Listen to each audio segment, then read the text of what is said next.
that when the class is over, if you would like a copy of the class that you just attended, I can email that to you, or at least by the end of the day. So I'll ask that question at the end of the class, whether or not you'd like it, and if so, then we'll go ahead and send that out to you. Okay, this is the beginner's class. The beginner's class assumes that all of your data entry is done, and we're going to be focusing on booking appointments, processing sales, and closing the drawer. So to start, we're going to start with the appointment book. Now, there are two different types of appointment books that we're going to focus on today. The main one being what's called the day view screen. The day view screen allows you to see everybody who is working today. So for instance, I've got Monday, February 5th, 2018. How I got there was I went to the book button and I left clicked one time. By doing that, I see the people that are working today. I can see up to 31 columns on a single screen. How many you see at first is entirely up to you. It is a preference for how many columns you see. My columns right now set to 13, so I've got 13 people running across the top. Now I can book an appointment in my day view screen, and I can also jump to other days a couple of different ways. I can use these arrows in the upper left-hand corner to go back or forward one day at a time. So if I click here on the right, it says Tuesday, February 6th. If I click again, now I have Wednesday, February 7th.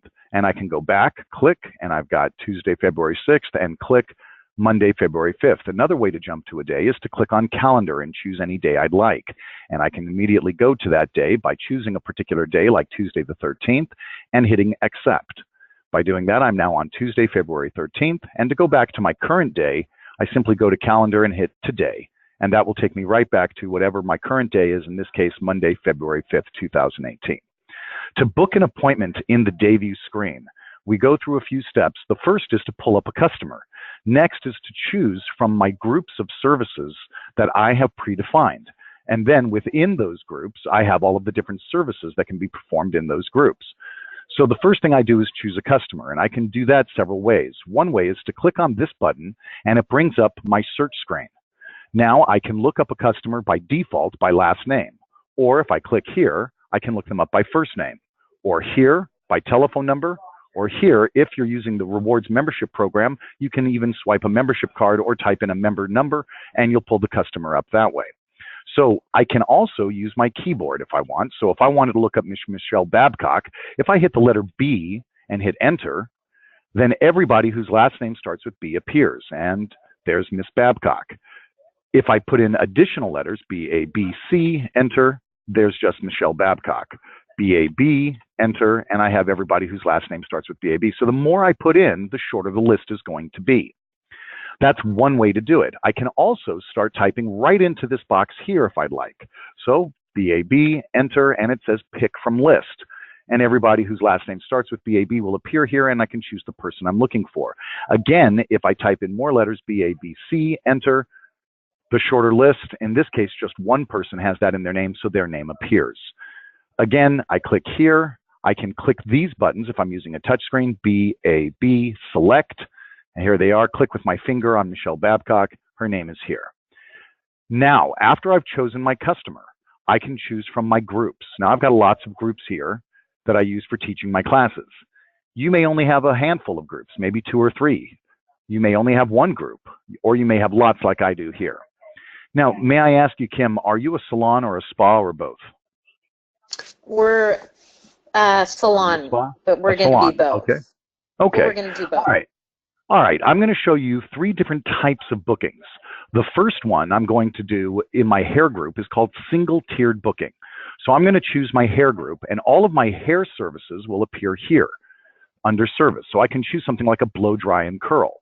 And I want to book that with Debbie at 11 o'clock. So in Debbie's column, now notice her name already highlighted. That's why I chose her, by the way. The reason her name highlighted is because this means that the last time Michelle Babcock got a blow dry and curl, it was performed by Debbie. If I chose a different service, like for instance, a cut and color, nobody's name is highlighted. This tells me that Miss Babcock, this is going to be the first time she's gotten it. Again, I'll choose a blow dry and curl. Debbie's name highlights, and at 11 o'clock under Debbie's column, I find the corresponding time. There's my row of 11 here, and I can just click to block out the time. So I left click to block out the time. Then I right-click anywhere within the appointment, and I get to choose what type of customer she is. So if she said, I don't care who I see, that's a no type. If she said, I want to see Debbie, that's a request. And there are other options as well. This is going to probably make up 95% of your options, no type or request. I'm going to choose request, and the appointment is booked. So let's go through that one more time. I'm going to choose a customer, whoever they may be. We'll go with Donna Fabiani here. Choose a group, choose a service. In this case, I'll go with a cut and color, and I'll book that with Kathy at 11 o'clock. And the appointment is booked. Right-click on any appointment to unbook the appointment. Are you sure you want to unbook this? Yes. Again, if I right-click and I choose unbook or unbook all this day, it will unbook the appointment. Now, some people get scared of the term unbook all this day, and they think they're about to unbook all the appointments on today. That's not the case. It will only unbook all of the appointments that this client that you've right-clicked on has. So if she has one appointment, it'll do the exact same thing as unbook. If she has 2 or 3 appointments, it will unbook all of them.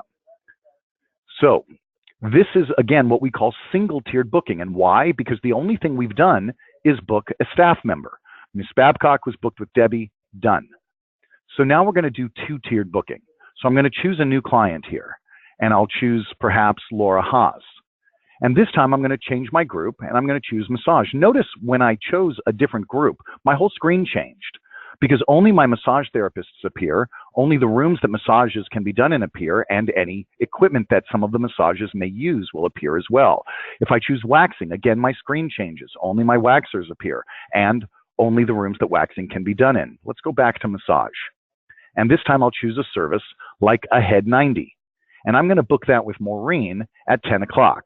So Maureen, 10 o'clock. So this is my row here in my column. Left click to block it out. Right click anywhere inside of it to choose what type of customer they are. Notice this time it asks me, what room is this being performed in? And I'm going to say it's going to be done in the herbal room, and accept. So Ms. Haas has been booked with Maureen in the herbal room. That's called 2-tiered booking. So remember, single-tiered booking, I just booked my staff member. 2-tiered booking, I booked my staff member and a room. So let's try one more. This is going to be 3-tiered booking. We'll choose a new client here. We'll go with Emily Underwood. And I'm going to stay in my massage group, and I'm going to choose a new service. This time I'm going to go with my Hot Stone 60. And I'm going to book that with Debbie at 1 o'clock. Left click to block out my time. Right click to choose what type of customer it is. This time it says what room. We'll choose the Elixir room this time. Accept. And now it says what equipment is going to be used. So I'm going to say the Black Stones, and accept. So now Miss Underwood has been booked with Debbie in the Elixir room with the Black Stones. That's 3-tiered booking. So 3-tiered booking books the person, the room, and the equipment. 2-tiered booking books the person and the room. And single-tiered booking just books the staff member, nobody else. Does that make sense? It does, but I have a question. How did it do the cleanup? Okay, it's a good question. You'll notice on this one here, the blow, dry, and curl, we have cleanup. Also on the Head 90, we have cleanup by Maureen, but not in the room. And then with the Hot Stone 60, Debbie is not cleaning up, but the room and the equipment are both being cleaned. So maybe you have staff that does the cleanup so that your operators, your providers of services don't have to bother. That would be like in this case here. So how did we actually add cleanup time to a service? When we are setting up our services, we can choose any service, like for instance, a hair service. And then I can choose one of those services, my hair group I chose. Then I can choose a service within it, like a female haircut. Now I've got my price, I've got my time. If any rooms were required, those would be there as well. No rooms are required for hair, so none of them are clicked. And I also have a button that says cleanup. Now I can assign cleanup. And by using these arrows, left and right arrows here, I can add or remove 15 minutes at a time. So click here to add 15 minutes, click again to add 30 minutes, click again to add 45 minutes, click, 15 minutes. Now, who is doing the cleaning? If it is my provider, I must check that the provider is doing the cleaning. If a room was required, is the room also being cleaned? That would require a check here. Is equipment being cleaned? That would require a check here. In this case, the only thing that's being cleaned is the area around the chair, and it's being done by the provider. So I choose block operator for 15 minutes, and that's for a female haircut. We'll save that. When I press save, the word saved appears in red, so I know I'm good. Done. Well, let's do a female haircut now. So I'm going to choose a customer. We'll go with Corinne here. We'll choose a service. We'll go to our hair services here and choose my female haircut. There it is. And I'll book that with Abigail at 11 o'clock. And it adds 15 minutes of cleanup to my half-hour long service. That's the cleanup. Once again, set up services, go to my hair services, choose a particular service. This time I'm going to go to female haircut again, and I'm going to go to my cleanup and remove the operator and save. Now, if I book again with Angela Gabusi here, I've got my hair, I've got my female haircut. I'm going to book that with Debbie at 2 o'clock. And this time there's no cleanup because I have removed it. Okay, one more question.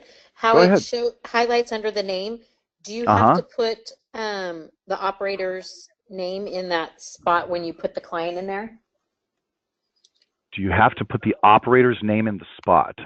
I'm not sure I follow you. The client that you're doing, you know how it has preferred operator or who did it before under their profile?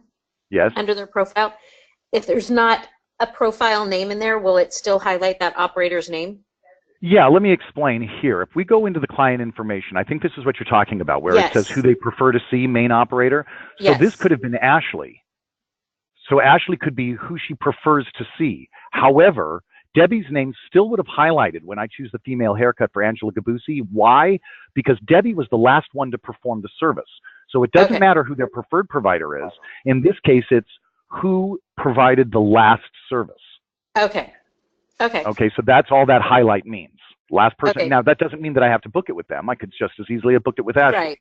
Right. Okay. And then, of course, I just have never noticed that when we were booking. So, Sure. Okay.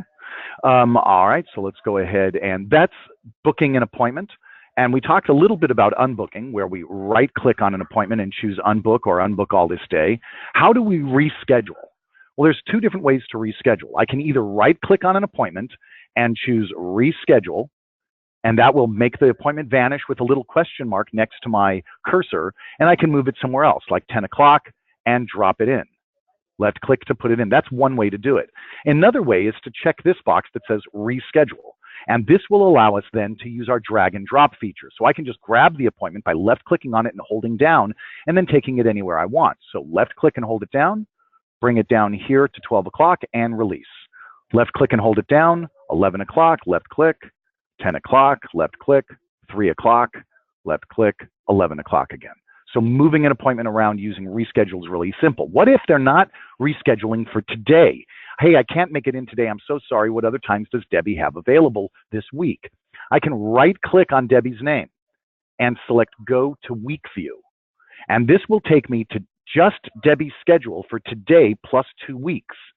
I can check that box, reschedule again, and move this appointment to Saturday the 10th, or move it down here to 1 o'clock on February 12th, or bring it back to 11 o'clock today.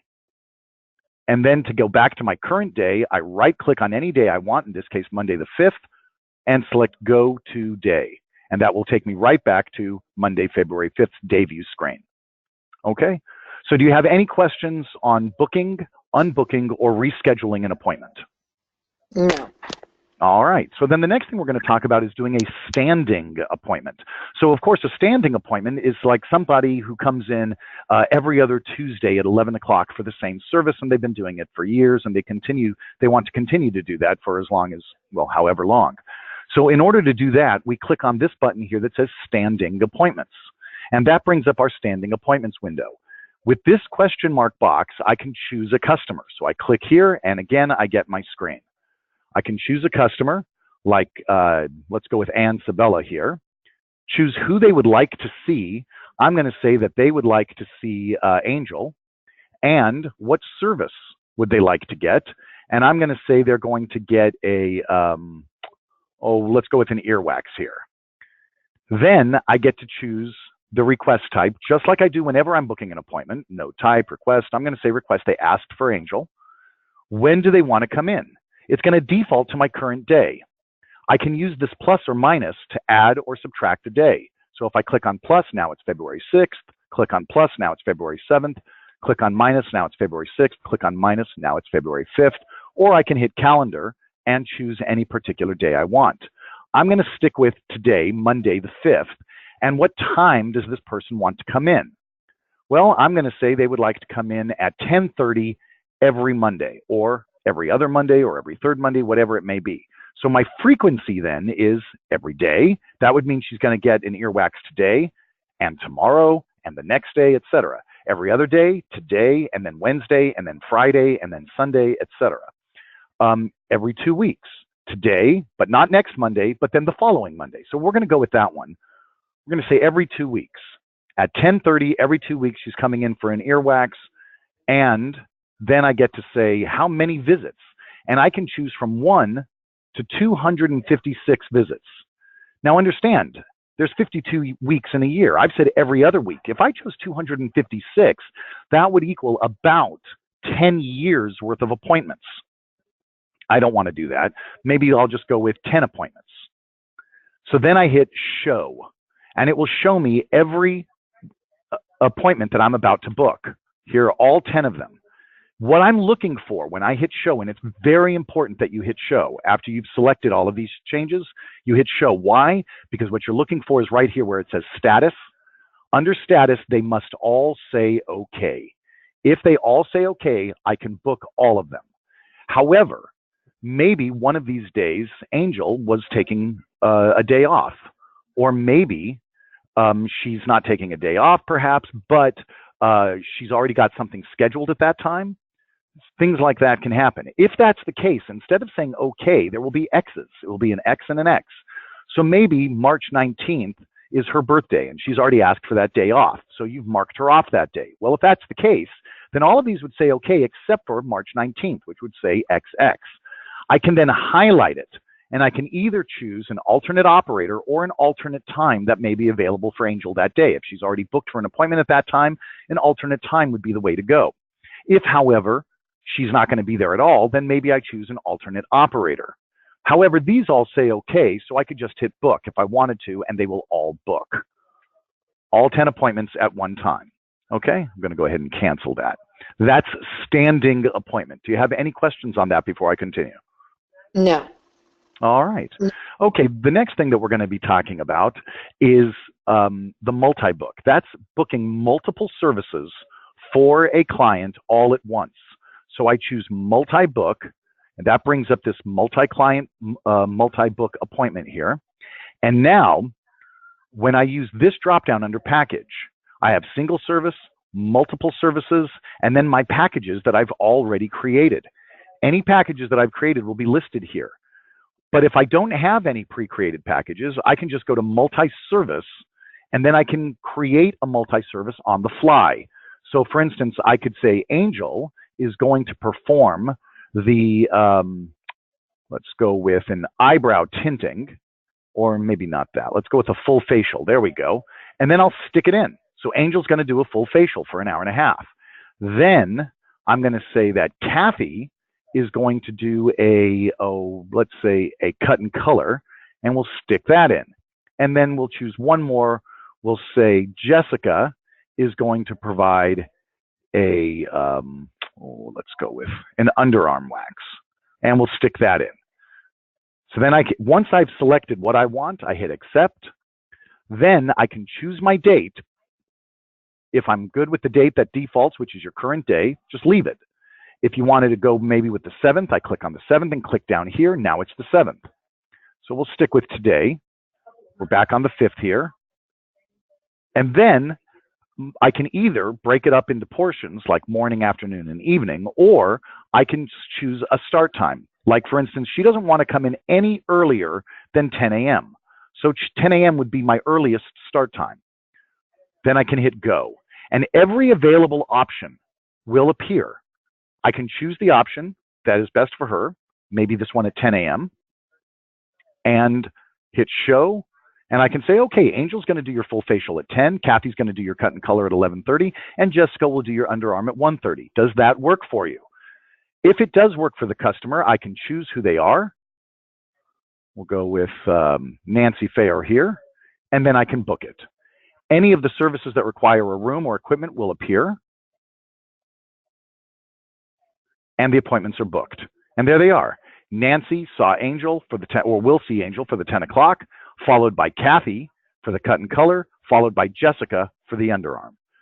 So it's going to look and see whether or not there are available times, and if the people that you have chosen are available to do it. And if so, it will give you options, and you can choose one and book it. This is very helpful if you have a very busy appointment book and you're trying to squeeze things in. Who can do what and at what time? It will find it for you.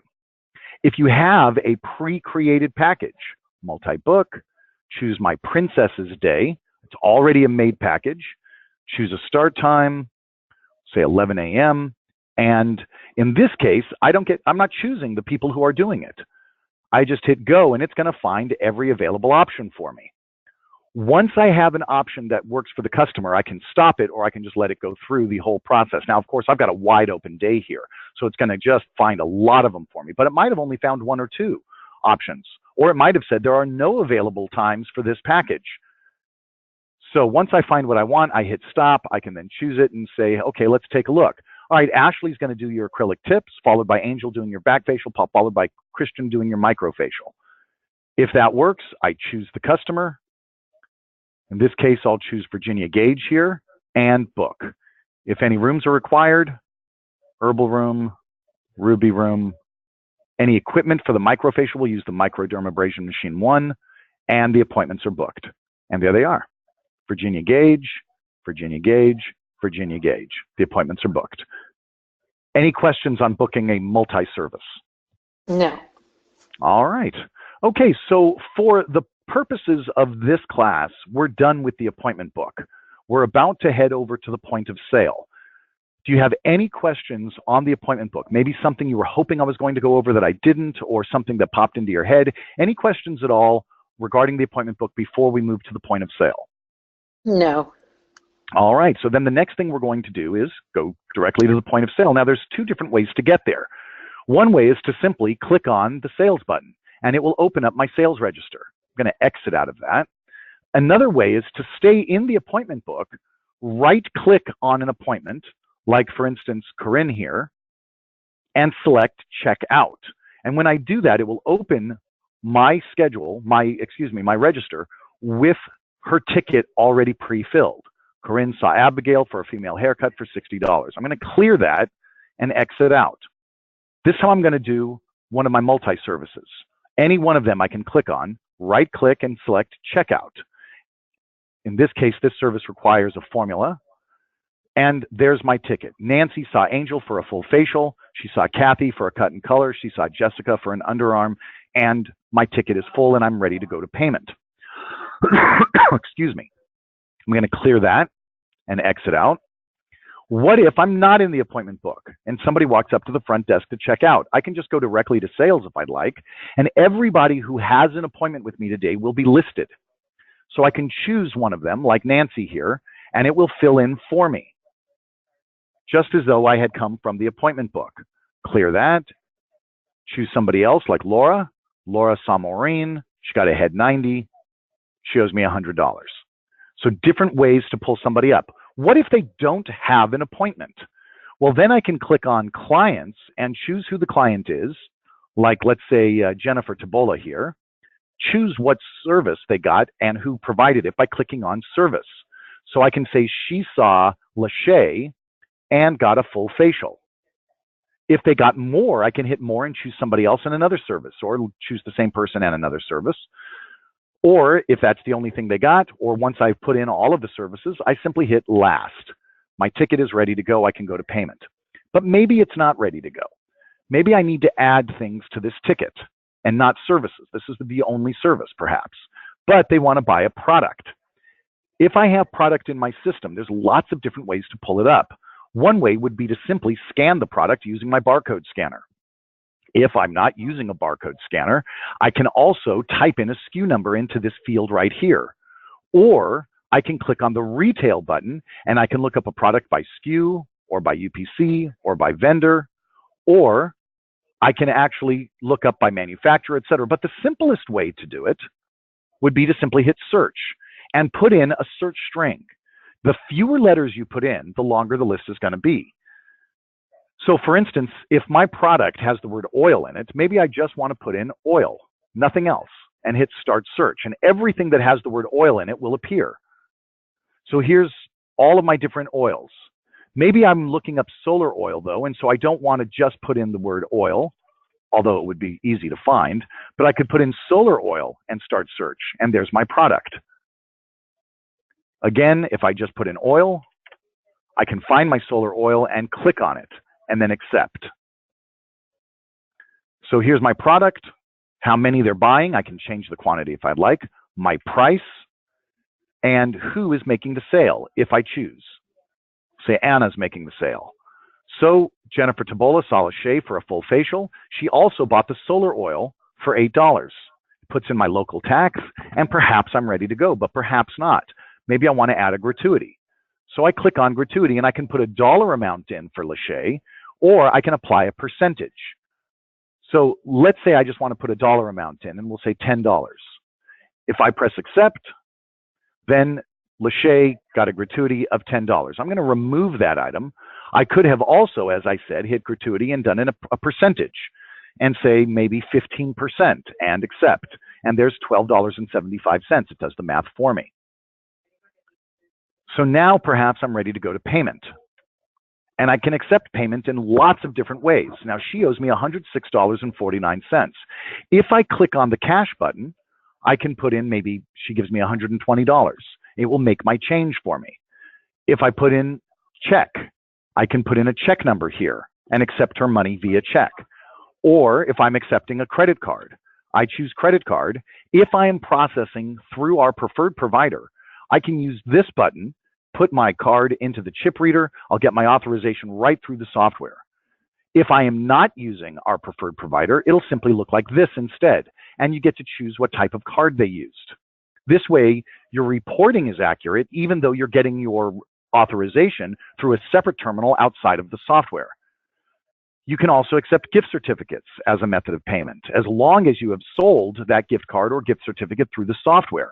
If you've sold it through the software, your software is aware of it, and you can now either swipe a gift card here, or you can type in a gift certificate number. Series is also a method of payment. So maybe this person has purchased a series in the past, and now they want to use it as a method of payment. So what's a series? Well, let's say that the same person comes in every 4 weeks for their haircut. And you say, you know what, haircuts are $50, and you buy one of them every 4 weeks. So, you know, after your next 5 appointments, you would have spent $250 with us.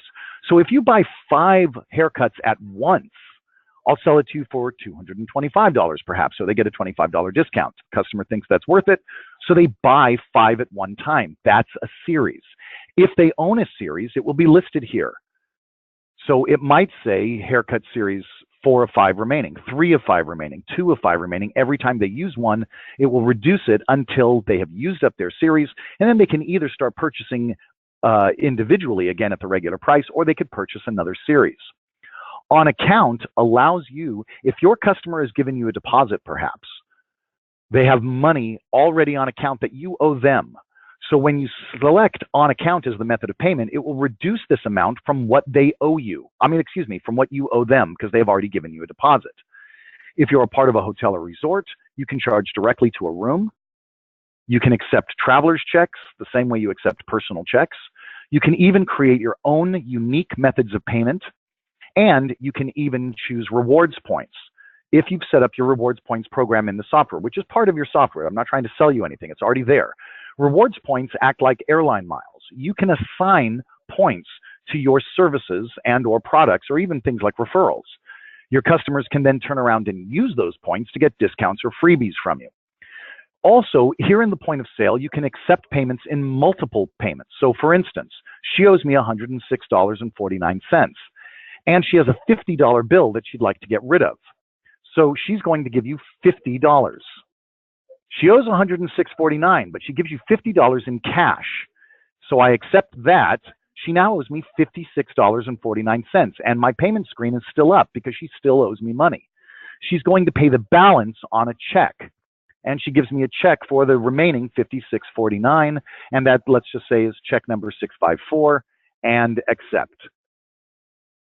Now, if I accept this, it will process the transaction. If the receipt button is blue, it will email her her receipt, or it will print it out based on the customer's request, and accept. So let's go ahead and take a look at her history now. That was Jennifer Tabola. I'm going to go into her client file, pull up Mrs. Tabola, and if I go to her history, it will show me everything she's ever gotten in the past. So today, on February 5th, she saw Lachey and got a full facial. Also, on February 5th, she purchased the solar oil from Anna. If I highlight either of those, because they're the same transaction, I can hit View Transaction and see everything that happened on it. So she saw Lachey for a full facial, and she gave a gratuity of $12.75.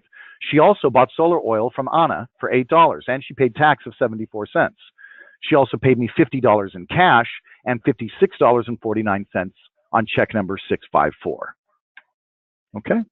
Any questions on that before I continue? Yes. Go ahead. We have a rental salon, Mm-hmm. and one of the complaints the girls have is it doesn't tell them when their last appointment was because they don't check them out through the register. Aha. Yeah, obviously the register requires to be used in order to create a history. Now, that does not mean that you can't have a history for no dollars. I'm assuming as a rental salon that your girls are collecting their own monies. Is that right? Correct. Okay, so let's say that I have a, let's go to my services here, and I'll go to my hair service, and I'll go with a blow, dry, and curl here. Now, these are my different operators. These are all of the different operators that can provide this service. Correct. So if you have employees, they're going to default. So Abigail, her price is $50. Ashley, her price is $50. It defaults to my regular price. But I could also have a booth renter, like let's say Michelle here. And I'm going to say Michelle's price is $0 for my blow, dry, and curl. And we'll save that. Okay, so if somebody came in, like Donna here, and she saw Michelle, and of course you could have booked an appointment for her, and she got a blow, dry, and curl. Whoops, that's not, was it a blow, dry, and curl that I did? I thought it was. Let me just check. We'll go back to my hair services, go with a blow, dry, and curl. We'll choose Michelle, change that to $0 for the blow, dry, and curl, and save. Just make sure that's saved. Hair, blow, dry, and curl. Michelle. Yeah, that didn't save. That's what it was. Okay, so 0, save. And what am I doing wrong? Yeah, that's fine. That's fine. I think if you go back to the pricing, I think you have to move the top one over to 0. No. That would change my default price. Oh, okay. I don't want that. I just want Michelle's price to be 0. Okay. Yeah, so I'm just wondering why that didn't save. Setup. I wonder if I have to refresh. That would be silly if I have to, but let's just check it out. Okay, let's go back in there. Let's take a look. Setup. Hair. Blow, dry, and curl. Michelle. Yeah, it's not saving. Okay, so I'm going to have to find out what I'm doing wrong. I'll just ask one of the technicians what I'm doing wrong, and we'll get that resolved. Okay. The point is that you can have a specific price, so, like $0, save that. Then if I processed the sale out for Michelle, it would not take any money at the point of sale, but it would still keep the history that this person saw Michelle. I wonder if... The other problem is when you go to the operator's price list, it doesn't show. Yeah, well, if they don't have a price, they would all be zeroed.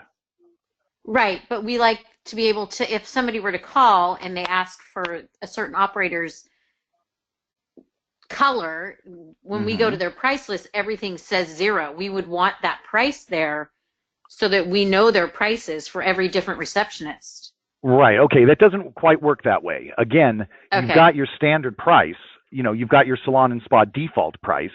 But the truth is that if you assign a different price to somebody, whatever it is, so it's $50 for this person, it's $45 for that person, $35 for that person, then those prices will show. But so will the 0. If the 0 is the price, then because you're not collecting any money in here, that's zeroed out. So you would have to have that in a separate list and not in the software, because as far as the software is concerned, her price is 0. Right. Okay. Yeah, let me go back in here really quick. I just want to see if there's anything I can see obvious that I'm doing wrong. If not, I'm just going to ask anyway, but I just want to make sure that there's, yeah, she works in the hair group. Okay, so don't know what I'm doing wrong. I'll figure that out and I will get back to you on that. No problem. Let me just, one last time, just take a quick peek here, blow dry and curl. It's going to be something stupid. I just know it. Yeah. Okay, so it's going to be something stupid. I'm sure there's probably a preference that allows you to do that. But anyway, I'll figure it out. Okay. Okay, so, but again, the point is that if somebody came in and saw Michelle, if that was done properly, then the price would be 0. You could still process the transaction for 0. It will then store that history, and obviously then it will show the last person they saw. It will show the, and that's probably, by the way, why you're not seeing that highlight. Because if you're not processing the transaction for them, it can't say that they saw this person last. Right. Even if they were booked for the appointment, because they may not have shown. So the only way that it will know that they came in and left is if they process the transaction. Well, the only other way we know is if they've purchased a product, because we run everything through. Again, the product is the same thing. It's a transaction. As long as the transaction was performed, then there will be a history on it. I'm just going to quickly write myself a note. So change op price to 0, not holding. And I'll find out what I'm doing wrong there. I just want to make sure that I don't forget to ask that question when I'm done with our class today. Okay. Okay. Any other questions on the point of sale before I continue? No. Okay. So now there are a lot of things in the point of sale that we haven't discussed, like adding a coupon or processing a duplicate receipt. So if I hit duplicate receipt, I can put in a transaction number. I can print out a receipt that's already been printed. That's already been emailed, or I can email a receipt that's already been printed. Now you might say, okay, well, how do I know, whether to email it or print it? That's actually in the client file. So we'll pull Ms. Babcock up again. And right here, it says email receipts. If this is gray, it will default to print. If this is blue, it will default to email her. You must also, of course, have her email address on file. Then when you process a transaction for her, it will automatically email it. Again, though, it won't email or print if this is gray. If it is blue, then it will email or print based on the client's request. Okay? Another thing that I want you to be aware of is the gratuity for multiple people. So, for instance, if I chose Nancy here, she saw Angel, Kathy, and Jessica. So if I select gratuity, I can either put a dollar amount in for each one of them individually, put a dollar amount in for Jessica, accept, go back to gratuity, put a dollar amount in for Kathy, accept, put in a dollar amount, etc., accept, go back and do it for Angel. Or I could say 15%, apply the percentage, and it'll do the math for me for all 3 of them. Kathy's getting $37.50, Jessica's getting $3.75, Angel's getting $12.75. I can also highlight and modify an individual service price. So I could choose one of them and hit modify price and maybe change this to $2.25. Also, if I wanted to, I could apply a coupon by simply highlighting any part of the transaction and going to discounts. Then I can choose from the list of coupons that I've already pre-created. And now when I choose this, I've got a couple of other options. Now I've said this is my manager's comp. It's 100%, which means that Angel service is about to go down to 0 because I'm going to comp it. I could say discount all.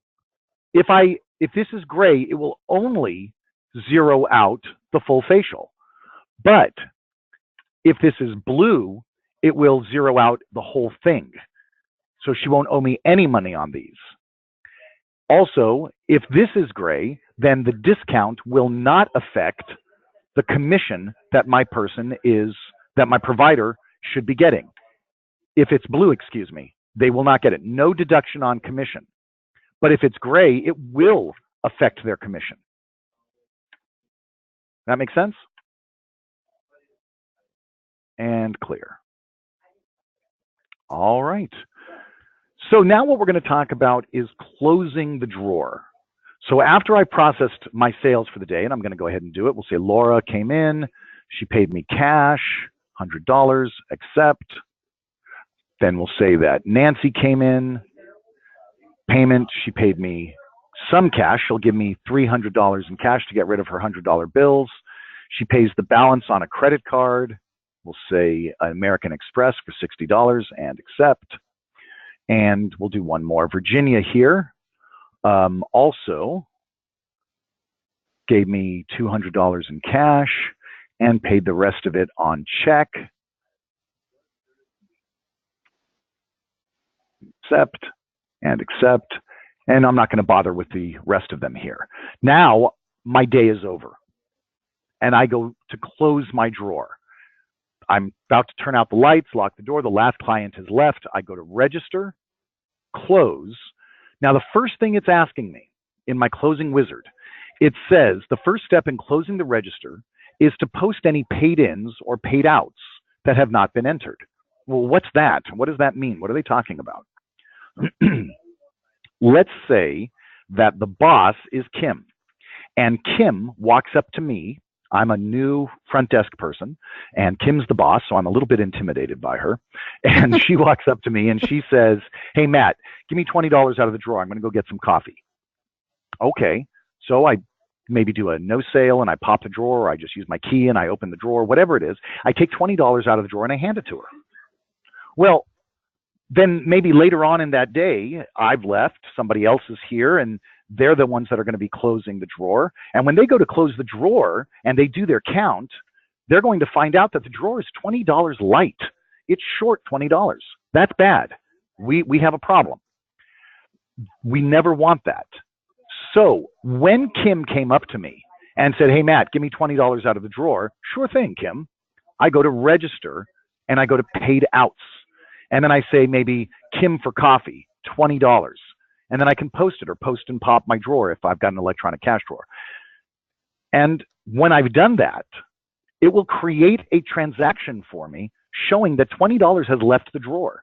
Then when the drawer is closed, it won't be $20 short because it knows that $20 left. If you just took the money out and handed it to Kim, when I do my count, the number is going to be $20 different than what I'm looking at in my hand. And that's a problem. Right. So paid outs, really important. Now, let's say it was in reverse. Maybe Kim comes up to me and she says, "Here's $20 I took from the drawer 2 weeks ago, and my accountant said to make sure I don't do that and to, make sure that the drawer is always right. So here's $20. Stick that back in the drawer." Okay, so I stick the $20 back in the drawer. Well, guess what? When I close the drawer is going to think it's got a certain amount of money in it, but I did my count and I find out it's $20 over. Why is it $20 over? Well, maybe I don't know, because maybe I'm not the one that Kim did that with. However, Kim comes to me and she hands me $20 and she says, "Stick that back in the drawer because I stole it out of the drawer 2 weeks ago." I say, "Sure thing, register, paid in." Kim paid $20, or Kim paid $20 here, and I can post it. This again creates a transaction showing that $20 has come into the drawer. That way, my drawer is accurate at the end of the day. Those are my paid ins and my paid outs. Does that make sense? Yes. Okay. So when I go to register, close, it says, before you close, do you have any outstanding paid ins or paid outs? Now, if I did them, then no problem. I can just go to continue. Or maybe nothing like that happened that day, so I didn't have to bother with them. So I can just hit continue again. Now, my next step in closing is it's telling me to enter a float amount. The float amount is the amount of dollars that I am leaving in the drawer for the next day in cash. How much I am leaving in the drawer so that the drawer has that when I open tomorrow morning. That's what the float is. Do you understand that? Yes.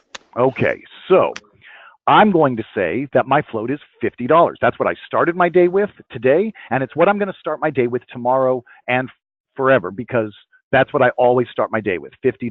So I put in $50 and accept.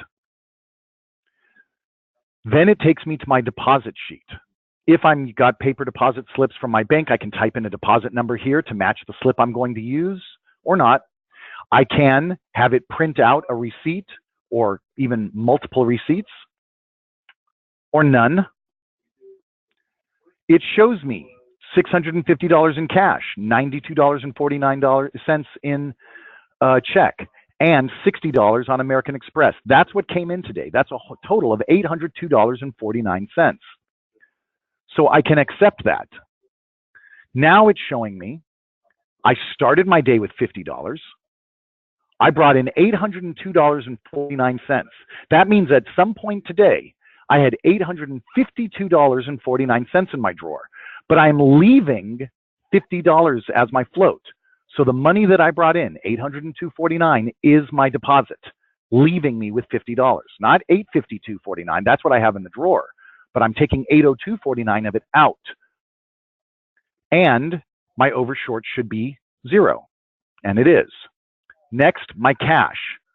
What did I actually bring in cash today? What did I actually bring in checks today? What did I actually bring in credit cards today? These are my sales receipts and my totals and any tips. And then my deposits and my sales breakdown. I did $775 in services today, $674 in sales tax, $8 in retail. Now, you'll notice that my sales receipts and my sales breakdown might have different numbers. For instance, look at gift certificates. In this case, they're both 0. But what if this number said $100 and this number said 0, or maybe $50? What does that mean? Why would you have the gift certs in both places, maybe with different numbers? Well, if this said $100 under gift certificates, that means that somebody used, or multiple people perhaps, or just one person, used $100 worth of gift certificates today. So that's a receipt. That's money that came in, but it was paid with a gift certificate. Down here, sales breakdown, if this said $50, that would mean that somebody bought a $50 gift certificate today, which is different than using a gift certificate, which would be here. Does that make sense? Yes. Okay. So then once I'm good here, I can press accept and my drawer is closed. Now, when I first open my register, my overshort may be red and it may have a number here. And you might say, uh-oh, I'm over $50 or I'm short $50 or whatever it may be, or $20, whatever. Before you worry about that, bring your mouse over to the accept button. And what it does is it automatically recalculates all of your numbers. If that number stays red, and there's a number in here, if it's red, it tells you that you are short. If it's blue, it tells you that you are over. But more than likely, when you bring your mouse over here, you haven't pressed on it, you just bring the mouse over it, it'll change itself to 0 if everything is right. That's before you press accept. You just bring the mouse over to it. It'll recalculate everything. This should then go from red to black and should show 0. That's what you want. If you brought it over here and it didn't do that, then you know that you've got a little bit of a problem.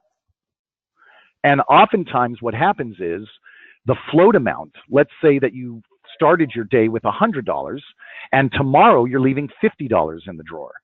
Well, that's $50 additional dollars that should be going out of your deposit. And if you didn't take account for that, then you're going to be over short that amount. So we can go ahead and accept that. My drawer is closed. I'm done. And at the end of the day, perhaps Darcy will email the boss the closing report. Hi, boss. It's Darcy. Here are tonight's closing numbers. Each night she can send that out. So I've closed my drawer. Now, once I cross midnight, there is nothing I need to do. I can just start doing business again the following day to open my drawer. I don't need to actually open it. It's already ready to go. However, if it is before midnight, so I haven't crossed over the date, it's before midnight, and I need to process another sale, but I've already closed my drawer. This is what's going to happen. Drawer has been closed. Would you like to reopen it? If I say yes, then I can continue processing additional sales now. I have reopened a drawer that I've already closed, but now I can start doing transactions again. So I can close again if I need to. Okay, this particular service, this color one step, and I should change that for the purpose of my demonstrations, but just so you know, this particular service has an assigned product to it, so that when you sell this service, it should automatically also sell a product. I don't have that product in my system, and I didn't assign a product to it, but I told it does, and that's why that little error came up saying, hey, there's no product for this, and there should be. Whereas other services don't have anything assigned to them, so they just come right up. Okay. If it did have something assigned to it, it would have come up, and the product would have come up as well without me having to select it. So I just want you to be aware of what that error was. Okay? All right. That is closing the drawer. And that is the beginner's class. Booking appointments, unbooking appointments, rescheduling appointments, doing standing appointments, as well as doing appointments in single-tiered, double-tiered, and triple-tiered booking. And then finally, how to process sales and how to close the drawer. Do you have any questions on anything we went over today, or was there something you were hoping I was going to show in today's class that I didn't? No. Okay, well then, would you like a copy of this class emailed to you? Please. Okay, and I will get the answer to the change operator price. I'll find out what I did wrong there, and I will contact you to let you know exactly what the resolution is for that. Okay. Okay, and I will email to you. Let me see if I have your email address. I don't. What email would you like this sent to? I'll do it to the salons. It's Salon Vitor, SALON VITOR at yahoo.com. At yahoo.com. You've got it. Okay, then I will go ahead and get this email to you before end of business today. And Perfect. Kim, thank you so much for attending this class with me, especially because after Super Bowl Sunday, it looks like the other attendees all decided not to show. So I really do appreciate the fact that you took the time to spend it with me. The people who learn the most about the software are the people who end up being happiest with it. So I really do appreciate the fact that you took the time to be with me today. Have an excellent day. Thank you. Bye-bye. Bye-bye.